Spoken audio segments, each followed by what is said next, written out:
बोले आज बहुत देर क्या देख रहे हैं? दर्शन देख रहे हैं, और दूसरा विषय कि दर्शन का दावा कर रहे हैं कि परमेश्वर ने दर्शन दिया।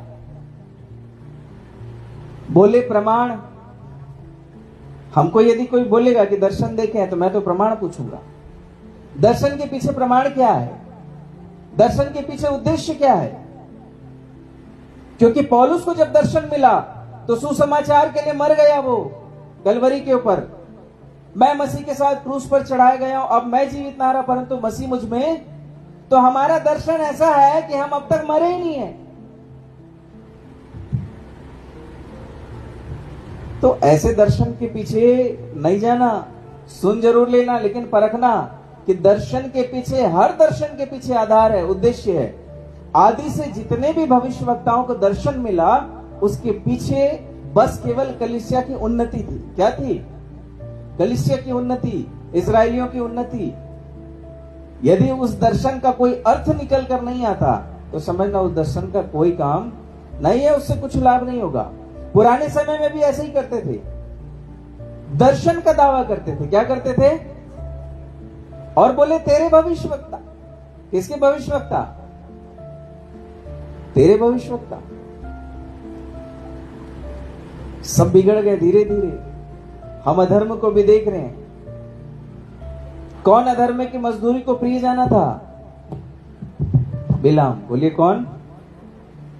अधर्म की मजदूरी को प्रिय जाना वो तेरा भविष्यवक्ता अर्थात परमेश्वर का भविष्यवक्ता था, लेकिन लालच ने उसे भी नहीं छोड़ा। लालच ने उसे भी नहीं छोड़ा और अधर्म में डाल दिया। बोले अधर्म की मजदूरी। और हम देख रहे हैं अंत के दिन में क्या बढ़ेगा? अधर्म। लोग लालच में पड़ते चले जाएंगे, अभिलाषाओं में पड़ते चले जाएंगे, संसार और उसके आकर्षण में फंसते चले जाएंगे। और यह अधर्म बढ़ने के कारण मनुष्य के भीतर से परमेश्वर के लिए जीने की इच्छा धीरे धीरे समाप्त होती चली जाएगी। जिसको लिखा है कि अधर्म के बढ़ने से प्रेम ठंडा हो जाएगा, धीरे धीरे समाप्त हो जाएगी। अंत के दिनों में ऐसा होगा। इसलिए ऐसे सेवक चाहिए जो अंत के दिनों में ठंडे हुए प्रेम को गर्माहट दें। ऐसे मुर्गी के समान सेवक चाहिए जो पंखों तले लेकर गर्माहट दे। समझ रहे हैं? इजरायली नहीं चाहे। मैंने कितनी बार चाहा कि तुझे अपने पंखों तले ले लूं जैसे मुर्गी लेती है, परंतु इजराइल नहीं चाहा। परमेश्वर अन्य जातियों के फिर गया और हम सब अन्य जातियां हैं जिनकी ओर परमेश्वर फिरा। बोले अब तुमको पंखों की आड़ में लेना चाहता हूं, और यदि तुम भी नहीं आओगे तो जैसे इजरायली बाहर हो गए तुमको भी क्या कर देगा? बाहर आ जाना गर्माहट के लिए। अंतिम दिनों में गर्मी ही चाहिए। क्या लिखा है? तेरे भविष्यवक्ताओं ने दर्शन का दावा करके तुझसे व्यर्थ और मूर्खता की बातें की। क्या की?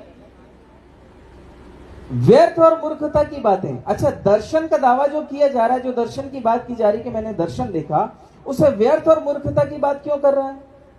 ऐसा बोल क्यों रहा है परमेश्वर? क्योंकि उस दर्शन में एक चीज नहीं है। क्या नहीं है? आगे पढ़ना। उन्होंने तेरा अधर्म प्रकट नहीं किया। हाँ, उस दर्शन में इजराइल का अधर्म प्रकट ही नहीं हो रहा है। तो दर्शन में क्या होना चाहिए? क्या होना चाहिए? अधर्म प्रकट होना चाहिए। क्या होना चाहिए? अधर्म प्रकट होना चाहिए। पौलुस ने जब यीशु मसीह का दर्शन किया, उस प्रकाश का दर्शन किया जब वो शाऊल था, बोले कि 3 दिन तक न खाया ना पिया और बस केवल अपने अधर्म को देखता रहा कि मैं कैसे कलीसिया का सताने वाला, कैसे पाप और अधर्म में पड़ा था। उस दर्शन ने उसके जीवन के अधर्म को दिखा दिया। यदि कोई दर्शन का दावा कर रहा है और जीवन में अधर्म दिखाई नहीं दे रहा है तो बोल देना भैया सब गलत है, फॉल्स है।